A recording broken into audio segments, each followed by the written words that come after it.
Bu çantayı yapmak için bu şekilde ikişer tane ipimizi alıyoruz. Önce bunları bu şekilde kare düğüm atıyoruz. Ondan sonra kare düğümleri birbirine şu düğümlerle birleştiriyoruz ve aşağı doğru basit düğümlerle öreceğiz. Bunun için 8 adet gri ip, 4'ü bir yanda, diğer 4'ü bir yanda. 14 adet pembe ipimiz bu tarafında, 14 adet pembe ipimiz de arkasında olacak şekilde bir düz bir şekilde yapıp onu katlayıp birleştirdik ve bu şekilde öre öre aşağı gitmeye devam edeceğiz. İplerimiz 5 milimlik kalınlıkta bir ip. Birer metre uzunluğunda yetiyor bunun için. Her biri birer metre uzunluğunda 8 adet gri ipimiz ve 28 adet de pembe ipimiz var.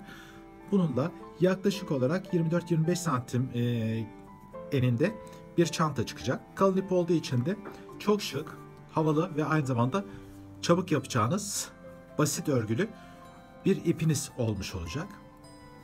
Çift renk kullanınca da onun vermiş olduğu bir şıklık da gelecek. Çünkü tek renkte bu şıklığı tam olarak elde edemeyebilirsiniz. Bunu bu şekilde yavaş yavaş yapmaya çalışıyorum sizler için. Aynen ikişer ikişer ipleri aldım. Ortadan ikiye kıvırıp bu şekilde bu bir ip, bu bir ip bu şekilde yaptım ve daha sonra bunları ortadan birleştirdikten sonra iki ucunu çevirdim ve bu şekilde birleştirerek bir çember haline getirmiş oldum komple. Yani bir ortaya bir ip takıp yapmadım. Tamamen düğümlerle yapıyoruz. Örüp örüp en sonunda aşağıda tarama ip olduğu için taranarak harika bir şıklık vereceksiniz. Yavaş yapmaya dikkat ediyorum.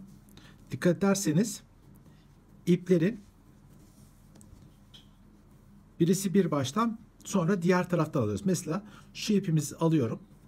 Bunun üstünden geçiriyorum. Sonra bu ipi de onun üstünden alarak hepsinin altından çevirip buradan çıkartıyoruz. Bu şekilde.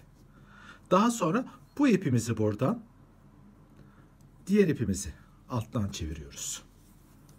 Şu şekilde. Çantamızı bu şekilde öre öre çevre yaklaşık olarak şöyle kare bir çanta yapacak şekilde örmeye devam edeceğiz.